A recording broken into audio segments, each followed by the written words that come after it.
Анжелина Жоли, Брad Pitt хоёр уг нь бол 2019 онд аль биесээр салцсан. Одоо ингээд зөв хүүхдүүдээ яаж одоо хувааж өсгөх вэ гэдэг дээр жоох ингээд шийдвэр нь гараагүй яваад байгаа байхгүй юу. Тэгсэн чинь сая 2022 оны 2 сард Brad Pitt Angelina Jolie-г шүүхэд дуудсан байхгүй юу. Хамтран эзэмшдэг Францад байдаг 250 сая доллараар үнэлэгддэг Vinoy ингээд эдлэн газрынхаа одоо эзэмшдэг хувийг Angelina Jolie Оросын ингээд баянд зарсан байхгүй юу. Тэгсэн чинь тэрийг заах ёсгүй байсан. Тэрийг ингээд миний босгосон бизнесийг яаж байгаа юм бэ гэд Brad Pitt гомдол гаргаад Angelina-г шүүхэд өгсөн. Одоо бизнесийн тал дээр. Тэгсэн чинь одоо 2 сард шүүхэд дуудагдсан гэсэн үг шүү дээ. Тэгсэн чинь сая 10 сарын 7-нд дөнгөж 2-3 хоногийн өмнө Angelina Jolie ингээ эргүүлээд одоо өөрийгөө хамгаалаад ингээ зарга үүсгэж байгаа байхгүй юу. Brad Pitt ингээд 2016 онд намайг ингээд онгоцон дотор Францаас Лос Анжелес явах ингээ онгоцон дотор намайг ингээд одоо хүчирхийлжсэн, намайг цогчжсэн, зодчихсан, хоёр хүүхэдтэй гар хүрсэн, нэгийг нь багалзууртаад, нэгийг нь нүүрлүүн ингээд цогсон интерket тэгж байгаа. Нэгийнх нь цогсон гэд. Тэгээд гинт ингээд нэг сонио 6 жилийн өмнө болсон ингээд гэр бүлийн асуудлыг ингээд мэдхийн нэг юм цогсон зодсон юм авчираад тэгээд тэрийг энэ уг нь бол эн чинь ингээд бизнесийн одоо бизнес дээр алалцаад ингээд шүүхтэлцчихсэн чинь гинт Brad Pitt дээр нэг тим зарга гаргацсан. Angelina Jolie, Brad Pitt хоёр ер нь ингээд Vinoy бизнесээс олж хүүхдүүдийнхаа ирээдүйг бодоо олгож байгаа байхгүй. Brad Pitt өөрийг нь шүүхэд өгсөн чинь Angelina Jolie Brad Pitt-ийг давахын тулд наа чин тэгтээ хүүхдүүдэд доддог гэсэн штэ энэ төр гэд бүр ингээд хүүхдүүдийнхаа хүртэл энэ гачин бизнесийнхаа яманд оролцуулчихж байгаа байхгүй. Хүмүүс ер нь ингээд баяжхаараа штэ тий. Vinoy бизнес рүү амар их орох юм аа. Одоо Angelina Jolie, Brad Pitt хоёр бүр 10 жилийн өмнө ингээд энэ Vinoy эдлэн газрыг аваад ингээд одоо үнийг нь хэд дахин өсгөхөд ингээд амар одоо мундаг болгосон гэж байгаа хгүй. Одоо бүр 250 сая доллараар үнэлэгдэж байгаа rosé wine-аар амар алдартай. Тэгсэн чинь бас ингээ би өчигдөр ингээ нэг юм уншиж ирсэн чинь нөгөө одоо хятадд сошиал медиагаас ингээ блоклогдсон нөгөө Jaway гэд Ханжуге гэж штэ тий. Тэр эмэгтэй бас ингээ нөхөртөөгөө Vinoy бизнест орсон ингээ Франц руу ингээ тухтцсан энэ төр гэд тийм мэдээс тахгүй. Тэгээд ер нь ингээ хүмүүс ингээ баяжингууд л амар Vinoy бизнес руу орд юм байна. За бүр амар ингээл баяжаал Vinoy эдлэн газрын тэр ахгүй ч гэсэн одоо бид нар ч гэсэн ингээ Vinoy талаар айгуу гоё ингээ судлаад мэдлэгтэй болоод Vinoy соёл суралцвал бас айгуу зөв санагддаг надад бол. Тэгээ одоо 10 сарын 15 16-нд штэ тий Corporate Convention Center-т айгуу том Vinoy Expo болж байгаа. Vinoy соёлд суралцсангаа World Wine-ийн Монголд импортоор оруулж ирдэг 1000 төрлийн виног бүгдийг нь ууж үзэх боломжтой. Тэгэд ийм гоё Wine Expo болж байгаа. Бүгдээрээ тэнд уулзцгаая. Би бол очихтай амар баяртай. Бүр бэлд. За энийг яг шат дараалтаагаар ингээд тайлбарласан ч би бүр ингэ чаддаггүй. Та хэд ингээ ойлгохгүй бол доор чатарсан асуугаарай зөө. За Angelina, Brad Pitt хоёр ингээд нэг Vinoy эдлэнтэй, эдлэн газартай 250 сая доллараар одоо үнэлэгдэж байгаа. Тэгээд Angelina Jolie тэр Vinoy эдлэн газрынхаа эзэмшдэг бүх хувийг зарсан байхгүй юу. Оросын олигархт зарсан Stoli Group гэдэг компани охин компани Tenute Del Mondo гэдэг компани ингээд зарсан байхгүй юу. Тэгээд дээ штэ тий зарсан. Brad Pitt болохоор 22 оны 2 сард гомдол гаргасан. Angelina Jolie ингээд зарсан. Ер нь бол ингээд бит хоёр ямар ч тэ альч тал нь ингээд зарахгүй гэсэн тийм итгэлцэл байгаа. Одоо бичгэн гэрээ байхгүй ч гэсэн тийм аман гэрээ байгаа гэж үзсэн гэж одоо гомдол гаргасан юм байна л та. Тэгсэн чинь Brad Pitt бас дахиад ингээд нэмээд комментэр хэлэхдээ ер нь бол ингээд одоо Angelina Jolie, Brad Pitt хоёр саллаад хүүхдүүдийнхаа нөгөө хувааж ингээд өсгөх тал дээр шүүх яг ингээд Angelina-гийн хүсэжсэн тэр хариуг өгөөгүй учраас Angelina Jolie, Brad Pitt-ээс өшөөгөө аваад одоо Vinoy-ийнхаа эдлэн газрын хувийг зарсан юм а гэж Brad Pitt үзэж байгаа заяа. Ер нь бол Angelina Jolie одоо 5 хүүхэд агалдаа нэг нь насанд хүрсэн. 5 хүүхдийнхаа 100% өөр дээр авах гээд байгаа. Brad Pitt болохоор ингээд өгөөсгээд байгаа. Би бас энд чинь хувь эзлэх ёстой гэж бодоод байгаа хгүй. Ер нь бол хүүхдийнхаа юун дээр асуу. Angelina, Brad хоёр аль биесээр салчихсан 19 онд. Тэгтээ одоо хүүхдээ өсгөх тал дээр ер нь бол шүүх Angelina 100% одоо хүүхдээ өсгөх хэрэг өгөхгүй байгаа учраас Angelina Jolie маш ууртай байгаа. Тийм учраас Brad Pitt-ийг бүр нам болгож амаар байгаа хгүй. Шарандаа Vinoy-ийнхаа бизнесийн бүх одоо эзэмшдэг хувиа зарсан гэж Brad Pitt үзэж байгаа. Тэгсэн чинь ер нь бол Brad Pitt 22 оны 2 сард гомдол гаргаад ингээд шүүхэд Angelina-г дуудсан. Тэгсэн чинь Анжелина Жоли одоо эргүүлээд өөрийгөө өмөрсөн одоо маргаанаа ингээд дэвшүүлж байгаа байхгүй юу? Одоо сая 10 сарын ингээд 7-нд хариу өгч байгаа. За тэрэн дээрээ яагаад тэгж юунэг тэрэн дээр юу гэж бичсэн бэ гэхээр Brad Pitt-тэй анх ингээд салсан шалтгаантай архисан угаасаа 19 онд ингээд салсны дараа Brad Pitt бүр архины уулзалтанд явж эхэлсэн хүртэл ингээд үнэ. Тэгээд би одоо ингээд Brad Pitt-ээс бүр ингээд одоо айдас авцсан. Ингээд архитай ерөөсө холбоотой баймаргүй байна. Архины бизнес ч юм уу те ингээд энэ арх гэдэг одоо энэ зүйлтэй би холбоотой баймаргүй байна гэж ингээд хэлсэн байгаа хгүй. Тэгээд тэгснэ дээрэс нь ер нь бол одоо энэ уг нь ингээд нэг юм иргэний одоо шүүх хурлын хэрэг ахгүй юу ингээд бизнестэй холбоотой хүнээс хүнтэй холбоотой тэгсэн чинь гэр бүлийн асуудал авчирснаа Brad Pitt-ийг бүр муу хүн болж харагдуулаад яагаад би ер нь бол бизнесийн хувийг зарсан энэс бүр холтмоор байсан бэ гэсэн шалтгаан Brad Pitt бүр ийм муухай хүн байхгүй хүүхдэд зодддаг ахгүй юу гэд нэмээд ингээд маргаан төвшүүлсэн байхгүй юу. Анжелина Жоли яагаад энэ бизнесээсээ бүр ингээд 100% хохироод бүх хувьцаагаа зарсан бэ гэхлээр Brad Pitt бол ингээд тэ архитай холбоотой одоо муу хүн хүүхдүүдэд зоддог. За хүүхдүүдэд зодсон тал дээр ингээд одоо сая ингээд 10 сарын 7-нд ингээд бүр олон нийтээр ингээд 17 хуудас бүр юм одоо марга зарга явуулсан байгаа хгүй юу? Документ явуулсан шүүх рүү. Одоо өөрийгөө өмөрч яагаад бизнесээ ингээд одоо зарсан бэ гэдэг талаараа. За тэрэн дээр ингээд Brad Pitt 2016 онд Францаас Лос Анжелес явж явах замд одоо хувийн онгоцон дотор хүүхдүүдэд зодсон. За тэрэн дээр нь шүү дээ тий. Brad Pitt одоо ингээ Анжелина Жоли руу чи ингээ хүүхдүүдтэйгээ ингээд бүгдээрээ өөрөөр харьцаад ингэж ууралсан гинэ. Одоо жоохон сохтой байсан заяа. Тэнгүүтлээ Анжелинаг хойшоо хүрээд ирдэ чи гэж дуудаж агаад би бүр хичсэн заа. Жоли бүр түлхээд тэгээд 0 руу оруулангуутлаа ингээд бүр амар түлхэж мүлхээд тэгснэ ингээд онгоцны ингээд таад руу ингээд бүр амар цохиж мохоод уурлаад тэгээд тэгсэн чинь хүүхдүүд нь ингээд Анжелиныг бүр амар хил амар доромжилсан юм байна. Тэгсэн чинь хүүхдүүд нь орж ирээд ингээд та болооч гэдгсэн чинь Пит шууд хүүхд рүүгээ ингээд зангаад тэгээд нэг хүүхдээ багалзууртаад нэгийг нь ингээд бүр нүүрлөө ингээд цогсон гэж байгаа байхгүй. Тэгээд Brad Pitt бүр ингээд ойрлоод нэг хүүхд руугаа вино асгаснаа нэг хүүхд руугаа бүр пио ингээд цацсан гэж байгаа байхгүй. Тэгээд бүр сохтоод унтсан. Францаас илээ явах замд Brad Pitt Анжелинаг бас цогсон. Одоо биенд нь хүрсэн. Тэгээд хүүхдүүдтэй бас гар хүрсэн. Тэгээд энийг яагаад ингээд одоо бүр ингээд бизнестэй холбоотой ийм одоо шүүх хурал дээр оруулж ирж байгаа нэг амар сонин заяа ингээд бүр бүх юмаа ингээд холцсон байгаа хгүй. Тэгээд бүр ингээд ер нь бол айгүй жанхуу бүр заваарж байгаа заа бүр ингээд бизнестэй холбоотой одоо яалтчгүй ингээд бизнес хамтрагч нар л байна л да энэ хоёр.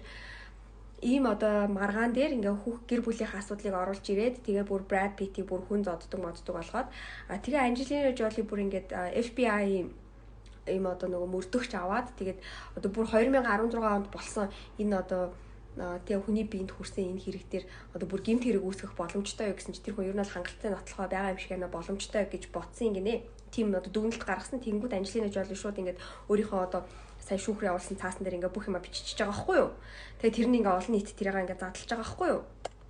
Тухайн үедээ яагаад Brad Pitt ингээд Анжелина Жолид гар хүрээд хүүхдүүдтэй гар хүрсэн мөртлөөсөө одоо тий цагтаа дуудагдаад ингээ ямар нэг хэрэг үүсээгүй гэхэлэр тухайн үедээ бол ингээд хангалттай нотлохоо байхгүй гэж үзсэн юм байна. Тэгсэн чинь одоо ингээ 6 жилийн дараа ингээ гинт нотлохоо байж болохоор юм байна. Ер нь бол энэ бол хангалттай юм шиг байна гэтгцэн заа.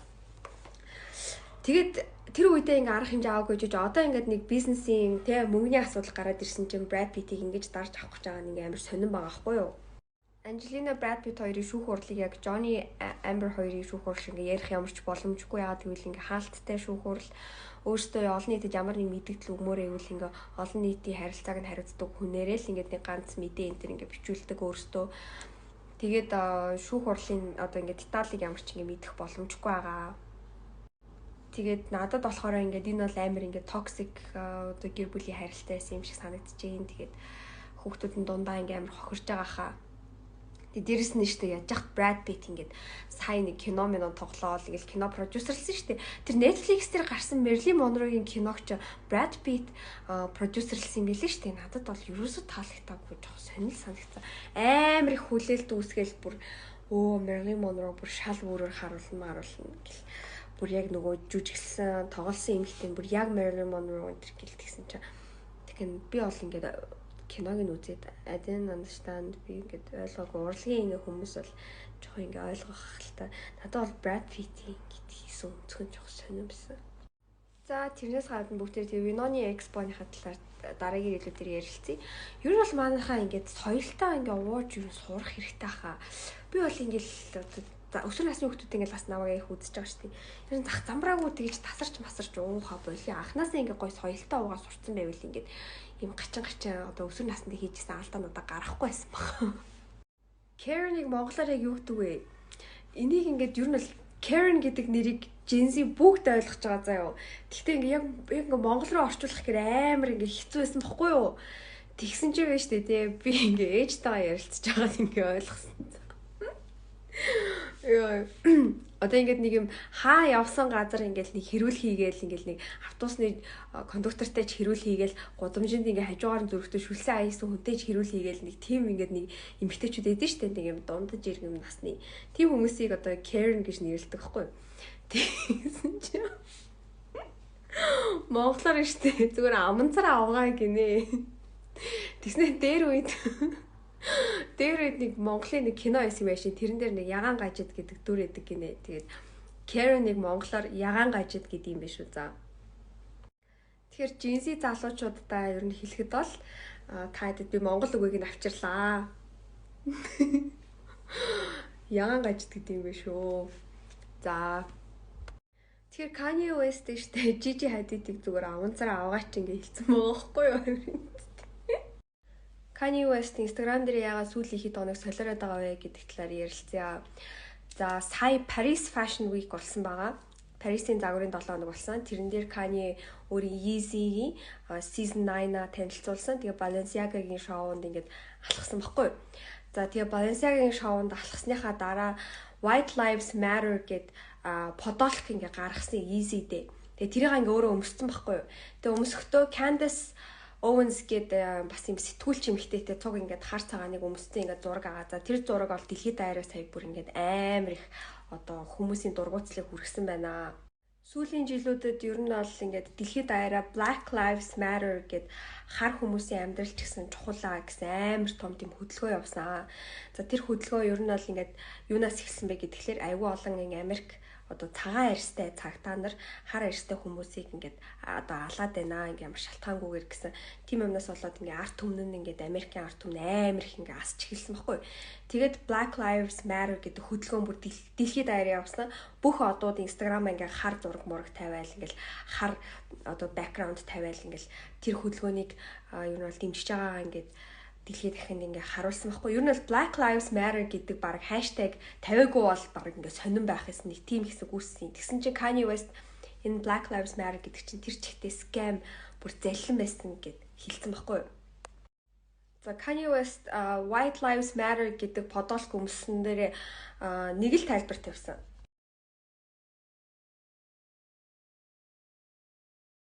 Black Lives Matter гэдэг хөдөлгөөнийг одоо жоохон яочлоод ингээ явуулаад тэгвэл White Lives Matter уусаа нөгөөдхөн залилан байсан юм чи энийг ингээл зүгээр тоохгүй гэд ингээд одоо тийм подолк өмссөн байхгүй юу.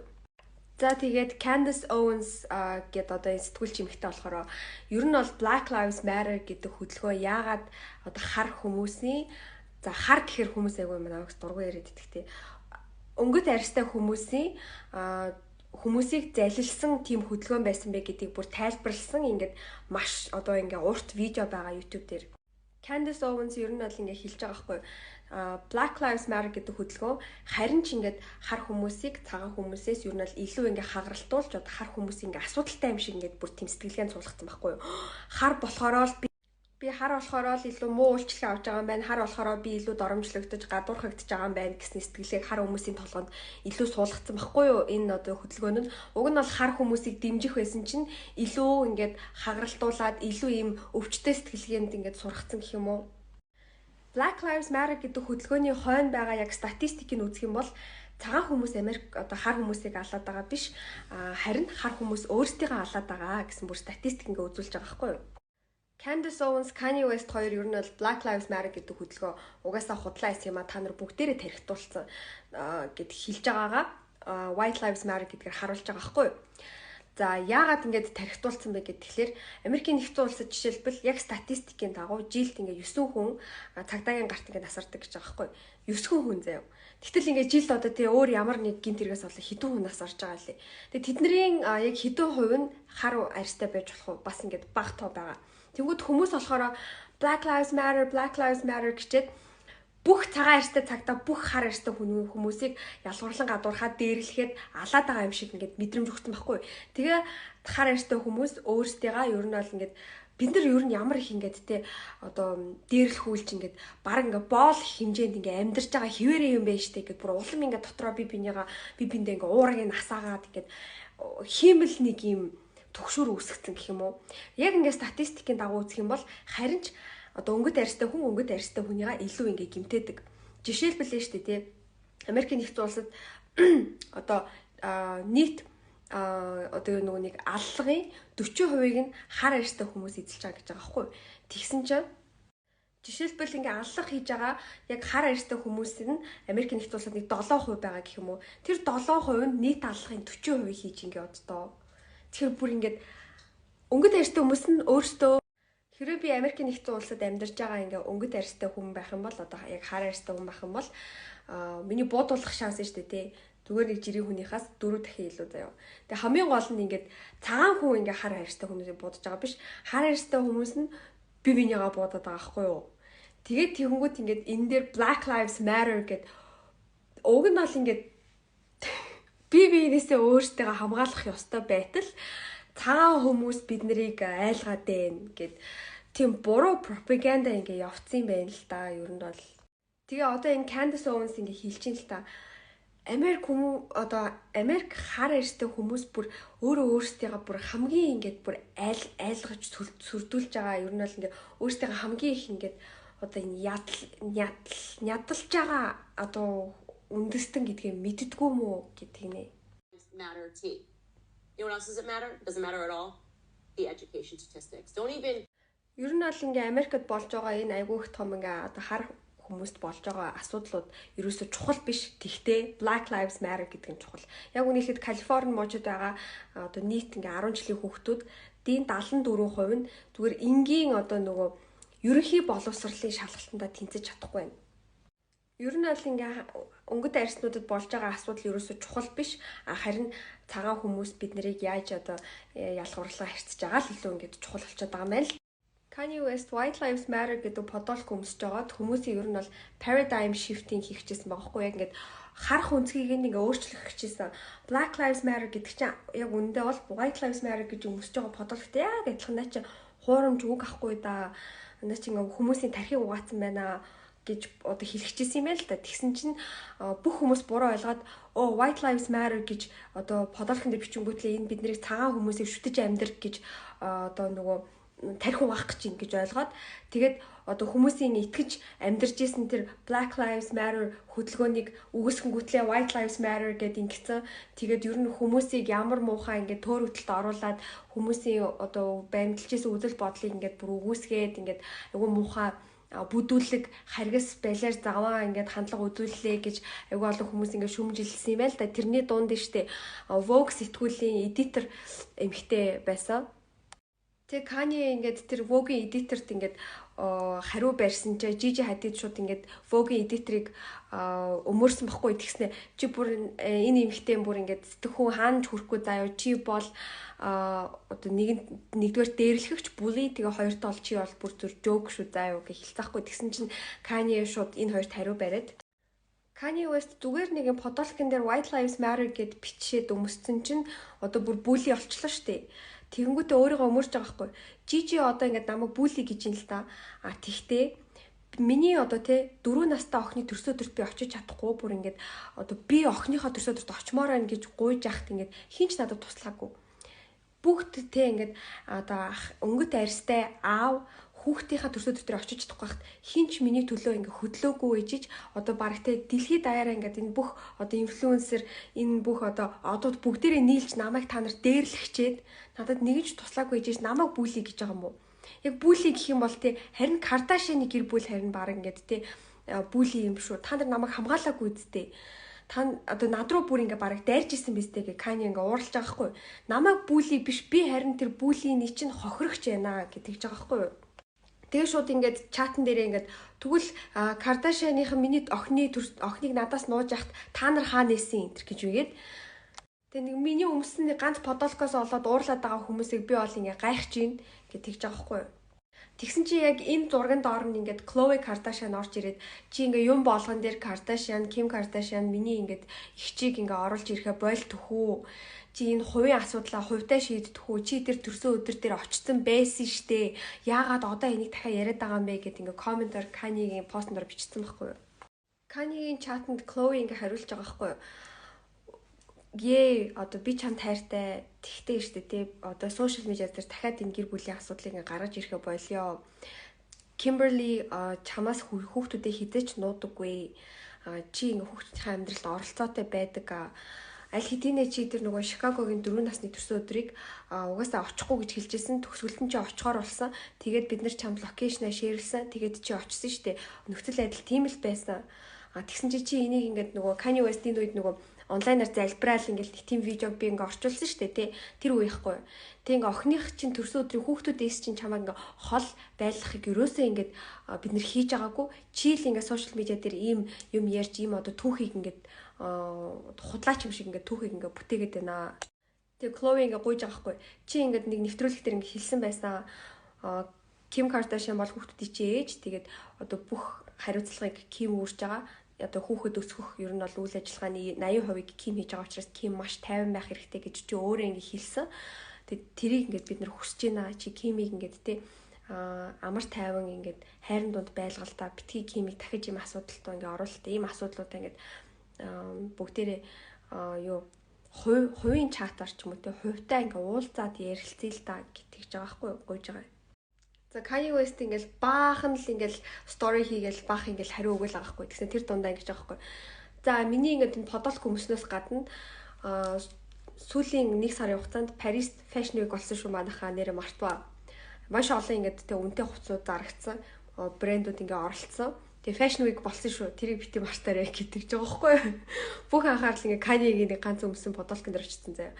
За тэгээд миний энэ подолк өмсөн зөвхөн одоо би хүмүүсийн ингээ бодлын одоо энэ түнэлийг өөрчлөхөөсөө илүүтэйгээр бас ингээ fashion байсан шүү гэж хэлэнгүүтлээ хаа тоглосон юм аа just kidding миний юу вэ штэ те подолк штэ те та нарыг бүгдийг чи ялсан заяа ягаад гэвэл та нар бүгдээрээ штэ те хонь за бүр хонь штэ бүр инээдтэй бүр ингээд тархитуулсан хондод тахгүй та нар бүр trash гэж мэгэл заяа. Тэнгүүтлээ ингээ хамгийн төсөлт гэж аахгүй. Өө нэрэ John Legend би чамд нэг подолк өгнө гэснэ. Өө Justin Bieber чи өөрийнхөө над найз охиноо нааг уурлуулахаас өмнө холдуулдах уу гэдэг тэгэхгүй. Тэгсэн чи харин Hailey Bieber штэ Gigi Hadid-ийг дэмжиж бас ингээ бах үг хэлсэн байлээ. Бас ингээд bully гэд Kanye-г тэгсэн байл да. Тэгсэн чи Kanye бүр Hailey Bieber-ийг бүр будаа олгодог за. Одоо Kanye шууд ингээ Hailey Bieber-ийг ингээд Justin get your girl before I get mad гэдэг тэр амар их пост хийсэн заяа. Vogue сэтгүүлийн эдитор нь ингээд Kanye West-ийг шүмжилсэн чи одоо Gabriella Carafa Johnson Kanye West-ийг шүмжилсэн чи тэрийг Gigi Hadid ингээд дэмжсэн байхгүй юу? Kanye-г бас нэмээд шүмжилж байгаа байхгүй. Тэгсэн чинь Hailey Bieber Gigi-г дэмжиж бас ингээ Kanye-г шүмжилдэг байхгүй юу? За тэгсэн чи Kanye бүр будаа алгадаг за. Hailey Baldwin Drake хоёр ингээд тэрвэрлдэж үнсэлцэж үерхэж одоо Drake Age гэсэн нэртэй бөгж зүүж байгаа талаар ингээд нэг 16 оны мэдээ аван гутлаа ингээд шууд постлж байгаа байхгүй юу? Тэгснээр шууд Justin л тэгж байгаа байхгүй юу? Энэ найз охиноо намайг уурлахаас өмнө авдах уу? Чи миний найз авах ёстой өстэй гэснээр Kardashian-ийнхан миний хүүхдийг нөгөө нэг хулгайлахад чи байгаагүй сте гэж үгээ за. Тэгснээр бүр Justin Bieber лөө зүгээр ингээ танаа наад нэг ихнэр чи ийм л хүн штэ гэж тэгж байгаа байхгүй юу. За тэгснээр ингээ энэ постн дээр Vinetria гэдэг энэ эмэгтэй ол яг үнэхээр ингээд те өнгөт арьстай эмэгтэйчүүдийн төлөөллөө Yeezy-гийн 9-р season 9 ингээ оролцсон. Тэг ингээд хар одоо тэг хүчтэй эмэгтэй юм байх хэрэгтэй. Тэгсэн чинь Gigi Hadid ч гинөө хамраа янзлуулсан Hailey халзан салбтай bold loose to rally хоёр иймэрхүү хүмүүс ингээ Corey Gamble-ийн хойно ингээд нэг алхуулснаа ингээд fashion чиг шиг гэж мэгээд тэгсэн байгаа байхгүй юу. За би түрүүнийх дээр арай өөр орчуулсан юм аа. Corny ass Gigi Hadid гэдэг нь ингээд зүгээр одоо пялдаг Gigi Hadid тэгснэ хамраа янзлуулсан Hailey Baldwin гэдэг нэртэй байсан шүү дээ. Тэгсэн чинь bold loose болгох таахгүй зүгээр win гэд ялалт гэдгийг нь ялагдал болгоцсон. Тэгээд хамраа янзлуулсан Hailey гэдэг жаага байхгүй юу. Тэгээд ер нь бол одоо тэг хүмүүс ингээд Beyoncé-г дэмжихийг хүсдэггүй. Тэгснэ Lizzo гэдэг нөгөө нэг одоо дуучин маш тэрийг жин хасахыг нь хүсдэггүй. Тэг ингээд Travis Scott, Future эднэр ингээд яг жинхэнэ үнэхээр мундаг артист энэ төр гэдгийг нь хүлээн зөвшөөрдөггүй. Ингээ ер нь бол ингээ одоо яг ингээд нэг Kanye-гийн угаасаа нэг ярьдаг юм тий ингээд хүмүүс ингээд Beyoncé бол ингээд хамгийн одоо greatest artist of all time хамгийн мундаг нь энэ төр гэлтийгдэг. Хүмүүс ерөөс энийг ингээ хүлээн зөвшөөрөхгүй дандаа ингээд буруу бодож явдгийг шүү гэдэгт ингээ Kanye сэтгэлдээ илэрхийлж байгаа хгүй. Хамгийн гол нь ингээд өнгөт арьстай хүмүүсийн одоо уг нь бол ингээ хүчтэй талууд байгаа. Тэгтэл те бид нар өөрсдөө дотроосоо ч юм уу те эсвэл ингээд бид нарыг нурааж байгаа ямыг бид нэр дэмжиж байна. Тэгээ бид нарыг ингээд те доош нь татж байгаа ямыг бид нэр дэмжиж болохгүй. Бид нар илүү хүчтэй байх ёстой. Өнгөт арьстан энэ одоо community-гаараа бахархаж ингээд энийг бүр илүү цаашаа дэлгэрүүлж ингээ өсөн хөгжүүлэх ёстой л гэж уусаа Kanye анхнаасаа ярьсаар ирсэн штеп. Тэгээ тэрийг л ингээ ярьж байгаа байхгүй юу? Balenciaga-гийн шоун дээр би тэр хүмүүсээ ингээд те нууцаар ингээ оруулсан юм аа. Тэгээд мэдээж дэлхийд даяараа мэдж байгаа би Stas-т ингээд угаасаа крашлсан байгаа гэдэг жоохгүй. Stas бол Kylie Jenner-ийн хамгийн сайн найз нэг юм цагааштай эмэгтэй байдаг да. Тэгээд Kanye West X эхнэрийнхаа хамгийн баг дуугийнх нь найзд нь сайн болсныгаа дэлхийд даяар ингээд зарлчихж байгаа юм бах та. Ер нь угаасаа ингээ бүтэхгүй. Энэ бол яг ингээ сая хэдхэн цагийн өмнө болсон лөө. Сая 2 өдрийн өмнө тавьсан пост нь за. Kanye-гийн бас нэг Facebook, Instagram пост нь би дайн эхлүүлж байгаа юм бол яг угаасаа дайн л эхлэх шүү гэдэг чил. Нэрээ Kanye West 2024 оны ерөнхийлөгчийн сонгуульд нэр дэвшинэ. За ер нь бол Kanye-гийн энэ тэнд айгүйх ингээ ярилцлага өгч явж байгаа. Тэгээд тэрэн дээрээ ер нь бол 24 оны ерөнхийлөгчийн сонгуульд өрсөлдөх талаараа жоох ингээ дуртаад яваад байгаа байхгүй. За тэгээд 24 онд Trump ч гэсэн ингээ өрсөлдөнө, Kanye өрсөлдөнө. За ингээд сонирхолтой юм болох ах. Ер нь бас ингээ Kanye-гийн энэ хийж байгаа одоо ингээд хүмүүсийн бодлыг өөрчилж байгаа юм ингээл бас айгу сонирхолтой санагдаж байна л та. Тэгэл сонгуульд өрсөлдөл бас санал амар авах байхаа. TikTok дээр баахан Jeffrey Dahmer-гийн хүний талаар ингээд рилнүүд яваад байна. TikTok-д яваад байна. Тэр ингээд тайлбарлаад өгөөч гэдэг ч байгаа байхгүй юу?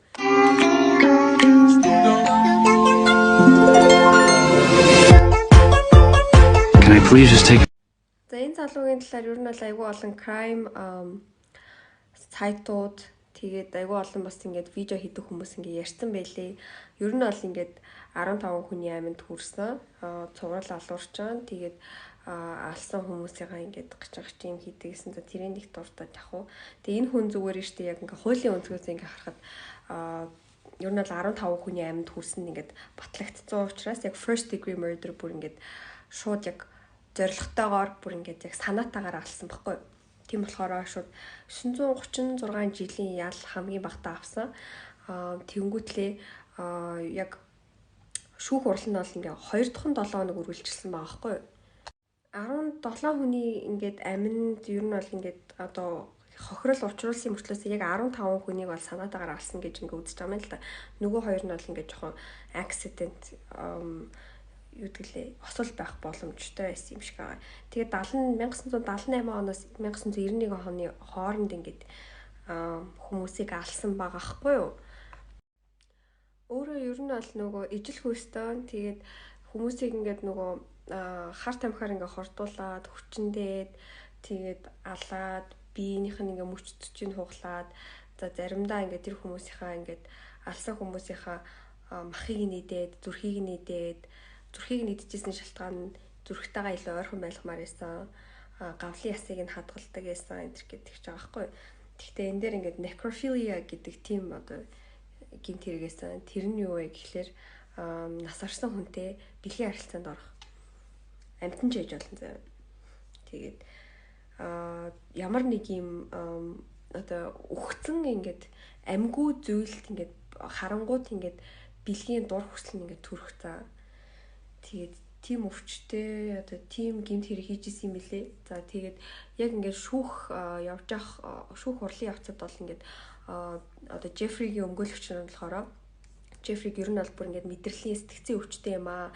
Хэрэв сэтгцийн өвчтэй байвал ингээд одоо шууд сэтгцийн эмнэлэгт очиод шууд ингээд насаараа хоригдож болох байхгүй шоронд орохгүйгээр тэгээ бүр ингээд сэтгцийн өвчтэй одоо clinically insane одоо галзуурсан шизофрентэй одоо бүх өвчтэй гэж ингээд нөгөө хамгаалах гэж үзсэн.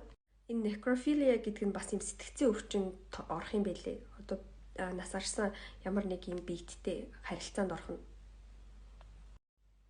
Джеффри Дамерийн өмгөөлөгч нар нь Джеффри Дамерийг necrophilia гэх одоо тэр нөгөө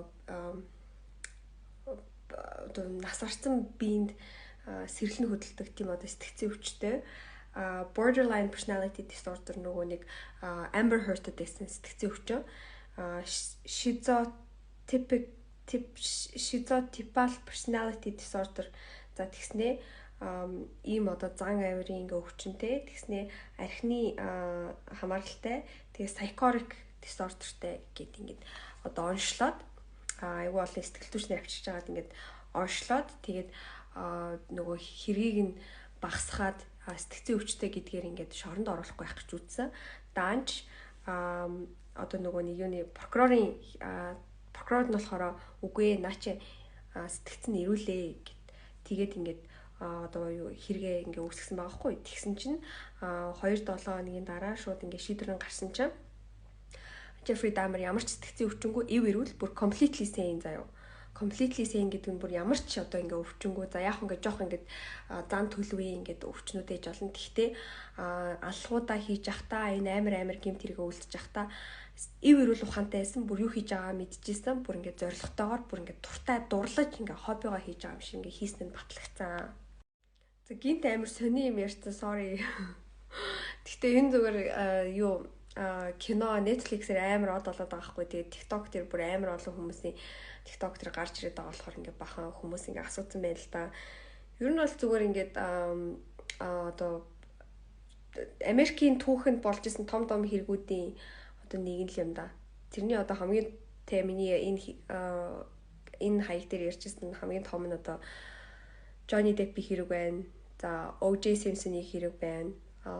Тэгээд ингээ 3 дахь Jeffrey Dahmer-ийн хэрэг. Гэхдээ энэ хүний хэрийг нэг амар ингээл дэлгэрэнгүй яриадах шаардлага байх үгүйс миний сонирхлыг тэрнийх аллагууд амар татаагүй жоохон гажил санагцсан. Толгойд нь яг юу болж байгаа вэ гэдгийг ингээд сонирхоод яг киног ингээ үзсэн л тээ. Зүгээр ингээ ганцаардлаа ч юм уу ингээд илэрхийлж байгаа зүгээр жоохон тийм сонирхолтой хөтөл хүмүүс ямар ч тийм сэтгцийн өвчин байхгүй бага наснда ямар ч тийм амар тийм нэг юм хүний бүр үзэж байгаагүй тийм амар одоо хохирол ингээд зовлон амссан хүн бол биш.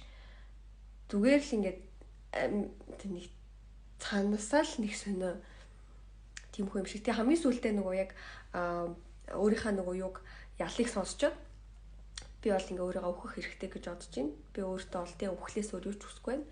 Би ингээ бүх хийсэн юмдаа ингээ харамсаж байна гэтгсэн та. Jeffrey Dahmer-ийн тэгээд баг ялаа сонсчод амар талархаж ирсэн юм байна. Би өөрийгөө ингээд ямар одоо сэтгцийн асуудалтай гэдгийг мэдлээ гэд. Яг ингээ олон ингээд сэтгцийн өвчнүүд байгаа. Гэхдээ тэндээсээ юм бүр ингээ галзуурсан одоо бүр юм ухаанаа алдсан бол ингээ биш гэдгийг тодорхойлоод тэгээд ингээ шоронд орж байгаа байхгүй. Гэхдээ яг хөө ингээ одоо mixed personality disorder, borderline personality disorder энэ төр гэд тэр өвчнүүд нь бол ингээ байгаа байхгүй. Угаасаа ингээ одоо нас барсан бие биетэй ингээ харилцаанд орж байгаа. Тэр бол ингээ бас нэг сэтгцийн гажиг байгаа л гэсэн үг.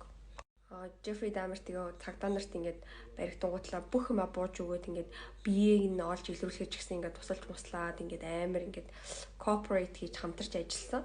Гэхдээ ингээд шоронд орсныхаа дараа штэ тийм амар тони ингээд бас айгүйх ингээд асуудал үүсгэсэн юм шиг аамаа. Тэгээд шоронд ороод 2 жилийн дараа л 3 жилийн дараа яг нэг шоронд дэсэн нэг залуу 0-т ингээд алаа хийсэн. Ер нь юм гэмт хэрэгт ингээд сонирхолтой тийм хүмүүс штэ тий. Тэгвэл та хэд ингээд court tv.com гэд тэндээс ингээд бүх ер нь бол одоо ингээд олон нийтэд нээлттэй болж исэн шүүх хурлуудын бичлэгүүдийг үзэж болдсон шүү. За энэ Court TV гэдэг энэ дээр ингээд бүх хэрэгүүдийг үзэж болно. За Trials on Demand гэх хүмүүсийн одоо эрэлттэй байгаа хэрэг мэрэг ч юм уу. Эндээс би зүгээр ингээд Jeffrey Dahmer гэж бичгээд л ингээд олцсон. Та тийг бас Netflix-с ч personality disorder гэдэг байгаа шүү дээ. Одоо хүний ингээд бүр зан чанарын нэг хэсэг болцсон одоо ийм эмгэхгүй байгаа байхгүй. За энэрийг ингээд би яг нөгөө шүүх хурал ингээд сонсож байхад cluster A, cluster B, cluster C гэдээсэн баггүй юу.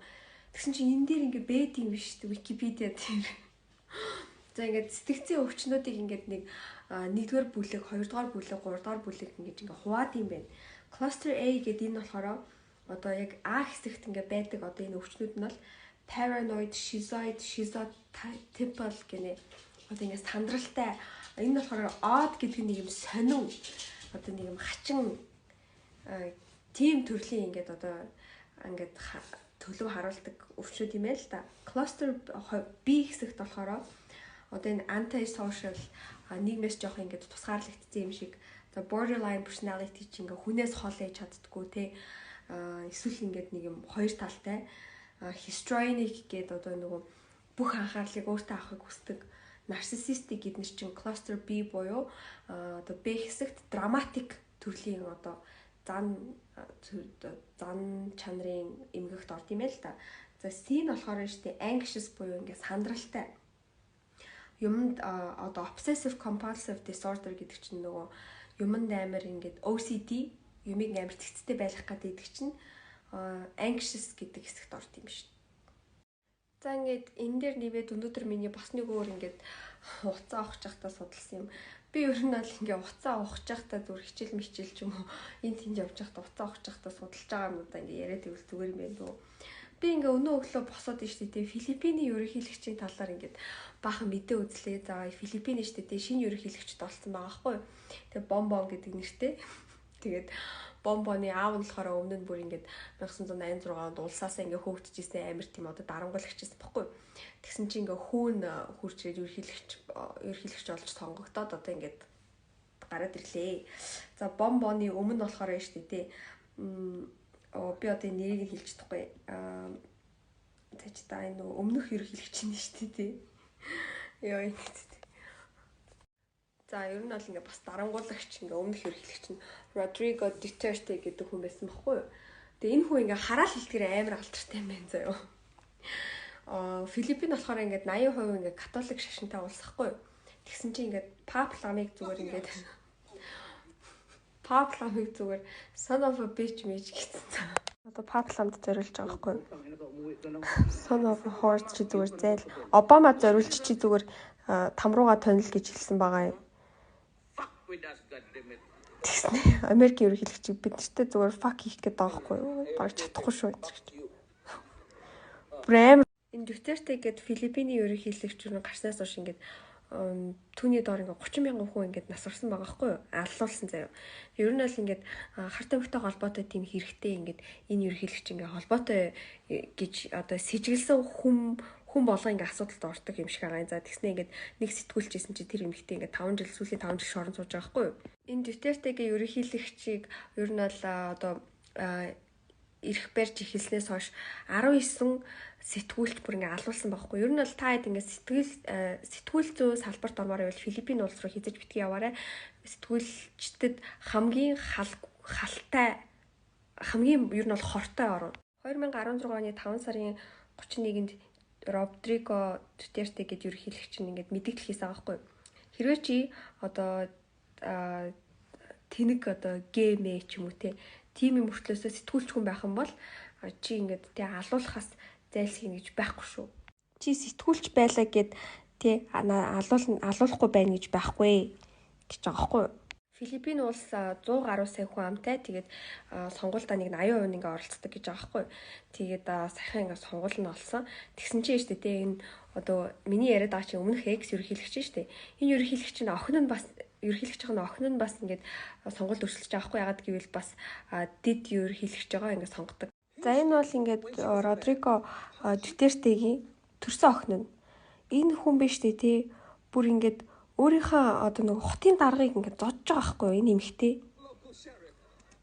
Хотын даргач зүгээр энэ цагдаагийн даргаыг ингээд зодж байгаа юм байна. Зүгээр уур нь хүрээд зодж байгаа заяа. Ийм эмэгтэй дэд ерөнхийлөгчд ингээд өрсөлдөж ингээд оддоо. Одоо Филиппинд сонгогдсон байгаа ерөнхийлөгчийнх нь гэр бүл нь ингээд одоо нэг аав нь дарангуулагч байсан гэж байгаа шүү дээ тий. Өмнө нь бас Филиппиныг одоо удирддаг гэсэн. Тэр дарангуулагч аав нь шүү дээ тий. 10 тэрбум доллар ингээд нууцсан заяа. Тэгээд тэр мөнгөнд ингээ хаана байгаа мэддэхгүй, хаана нуусна ерөөсөн мэддэхгүй бүр ингээ Генесийн номонд ингээ бичигдсэн за хизээч ингээ олдохгүй 10 сая доллар гэдгийгсэн заяа. Тэгээд одоо энэ Филиппинд байгаа ерөнхийлөгчийнх нь ээж нь дэлхийд хамгийн алдартай гутлын цуглуулгаараа ингээ алдартай за. Ер нь бол ингээд авилгаар ийдсэн ингээ мөнгөөрөө зүгээр ингээд зөвлөлийн хүлэн зөвшөөрсөн. Одоо энэ ерөнхийлөгчийнх нь ээж нь бүр ингээд яг одоо нөхөр нь ерөнхийлөгч авах үед нь штэ тий бүр ингээд Итали руу ингээ онгоцоор нисэж явахдаа шууд бяцлаг авахаа марчиж гэснээр буцаад ингээ онгоцоор ингээ явж исэн гэж байгаа хгүй зүгээр ингээ машинтай явж байгаа юм шиг. Тэгснээр бүр амар баян байсан гинэ. Нэг удаа бүр ингээ Америкт аялж байхдаа онгоцны буудлын дээрээс $2000 бөх авч исэн гинэ.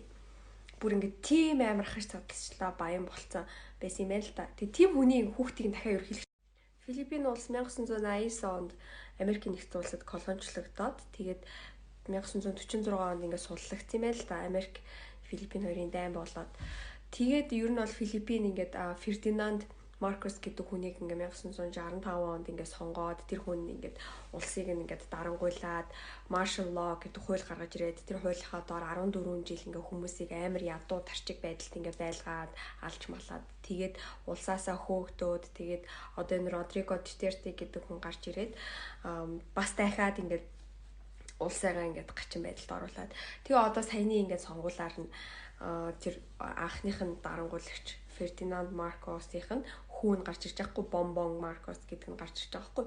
Тэгээ энэ хүүгээс ингээд танаа аав чи ийдсэн мөнгө ингээд манай улсад одоо буцаж ирэх үү? Танаа гэр бүл манай одоо тий Филиппиний засгийн газарт 3.9 тэрбум долларын татвар төлөх ёстой байна гэсэн чи тэр мөнгө зөнгөө төлөхгүй за.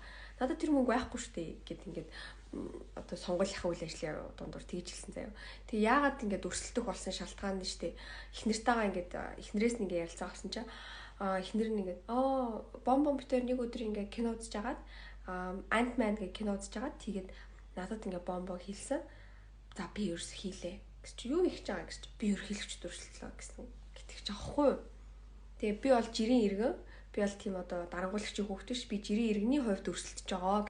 Тэгээ ингээ ямар ч сонгуул ч юм уу ингээ юмны хойно ингээ амар том тийм улс төрийн зорилго энэ төр ингээ байгаа штэ тий энэ хүүгийн хувьд бол бас дахиад мэдгүй ард түмнээсээ мөнгө идэх ч юм уу ямар нэг зорилготой байгаа өмнөх өрөөч дараагүй ингээ өмнөх мөнгө нь хаашаа явцсан бөө мэд тэгээд тэгэнгүүтлээ ингээ яг ингээ яагаад ерхийлж өрсөлдөх болсон бэ гэсэн чинь би ер нь ингээ зүгээр иргэнийхээ хувьд л ингээ өрсөлдлөө гэтгсэн чинь хүмүүс тэрэнд нэгтгэцсэн юм шиг энэ за эн чинь ингээд амар дарангуулагч хүний ингээ хүүхд гэдгийг ингээ мартцсан 14 жил энэ тэр одоо аавынх нь ингээд нөгөө нэг одоо баримт аавынх нь ингээд гаргасан хуулийн доор арт түмэн амар зовж өлсөж одоо баг өдөрт $2 дээр ингээд өдөрт 6,000 төгрөгөөр ингээ амьдэрдэг ийм амар ядуу ингээ амьдрал руу орсон шалтгааныгаа ингээ мартцсан. Тэгээд хүмүүс энэ Бомбо Маркосыг сонгоцсон.